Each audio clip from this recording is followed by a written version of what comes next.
Nyarlathotep, the crawling chaos. I am the last. I will tell the audient void. I do not recall distinctly when it began, but it was months ago.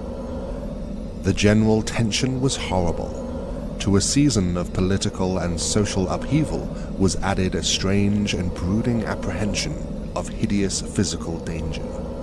A danger widespread and all-embracing, such a danger as may be imagined only in the most terrible phantasms of the night.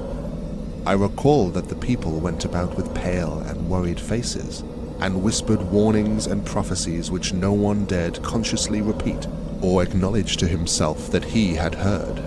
A sense of monstrous guilt was upon the land, and out of the abysses between the stars swept chill currents that made men shiver in dark and lonely places.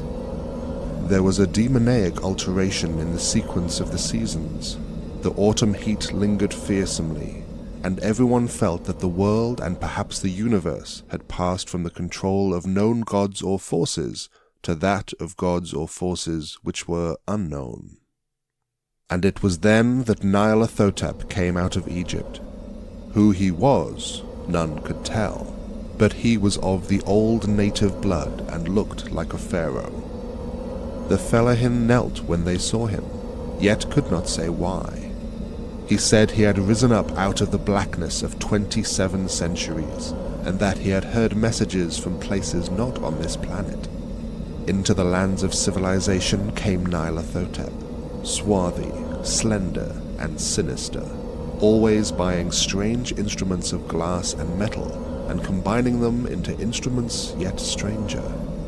He spoke much of the sciences, of electricity and psychology, and gave exhibitions of power which sent his spectators away speechless, yet which swelled his fame to exceeding magnitude.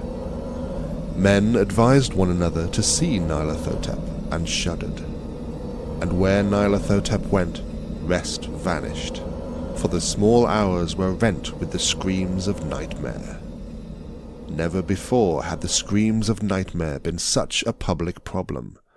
Now the wise men almost wished they could forbid sleep in the small hours, that the shrieks of cities might less horribly disturb the pale, pitying moon as it glimmered on green waters gliding under bridges and old steeples crumbling against a sickly sky. I remember when Nyarlathotep came to my city, the great, the old, the terrible city of unnumbered crimes. My friend had told me of him, and of the impelling fascination and allurement of his revelations, and I burned with eagerness to explore his uttermost mysteries. My friend said they were horrible and impressive beyond my most fevered imaginings, that what was thrown on a screen in the darkened room prophesied things none but Nyarlathotep dare prophesy, and that in the splutter of his sparks there was taken from men that which had never been taken before, yet which shewed only in the eyes. And I heard it hinted abroad that those who knew Nyarlathotep looked on sights which others saw not. It was in the hot autumn that I went through the night with the restless crowds to see Nyarlathotep, through the stifling night and up the endless stairs into the choking room, and shadowed on a screen I saw hooded forms amidst ruins, and yellow, evil faces peering from behind fallen monuments. And I saw the world battling against blackness, against the waves of destruction from ultimate space, whirling, churning, struggling around the dimming, cooling sun. Then the sparks played amazingly around the heads of the spectators, and hair stood on end, while shadows more grotesque than I can tell came out and squatted on the heads. And when I, who was colder and more scientific than the rest, mumbled a trembling protest about imposture and static electricity, Nyarlathotep drave us all out, down the dizzy stairs into the damp, hot, deserted midnight streets. I screamed aloud that I was not afraid, that I never could be afraid, and others screamed with me for solace. We swore to one another that the city was exactly the same, and still alive, and when the electric lights began to fade, we cursed the company over and over again, and laughed at the queer faces we made.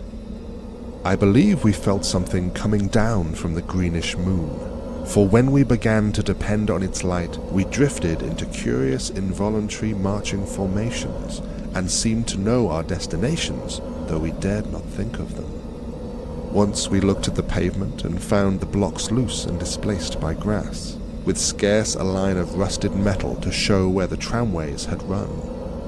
And again we saw a tramcar, lone, windowless, dilapidated, and almost on its side. When we gazed around the horizon, we could not find the third tower by the river, and noticed that the silhouette of the second tower was ragged at the top. Then we split up into narrow columns, each which seemed drawn in a different direction. One disappeared in a narrow alley to the left, leaving only the echo of a shocking moan. Another filed down a weed-choked subway entrance, howling with a laughter that was mad. My own column was sucked towards the open country, and presently felt a chill which was not of the hot autumn. For as we stalked out on the dark moor, we beheld around us the hellish moon-glitter of evil snows. Trackless, inexplicable snows, swept asunder in one direction only, where lay a gulf all the blacker for its glittering walls. The column seemed very thin indeed, as it plodded dreamily into the gulf. I lingered behind, for the black rift in the green-litten snow was frightful, and I thought I had heard the reverberations of a disquieting wail as my companions vanished. But my power to linger was slight. As if beckoning by those who had gone before, I half floated between the titanic snowdrifts, quivering and afraid, into the sightless vortex of the unimaginable. Screamingly sentient, dumbly delirious, only the gods that were can tell.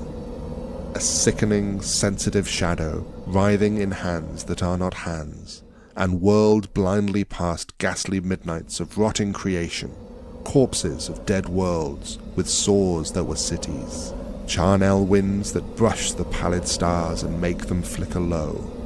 Beyond the world's vague ghosts of monstrous things, half-seen columns of unsanctified temples that rest on nameless rocks beneath space and reach up to dizzy vacua above the spheres of light and darkness.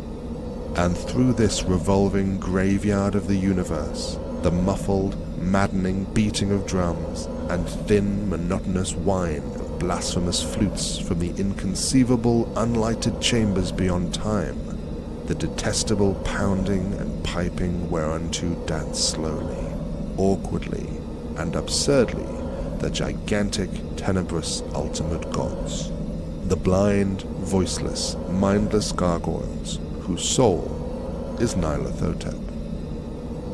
End of Nyarlathotep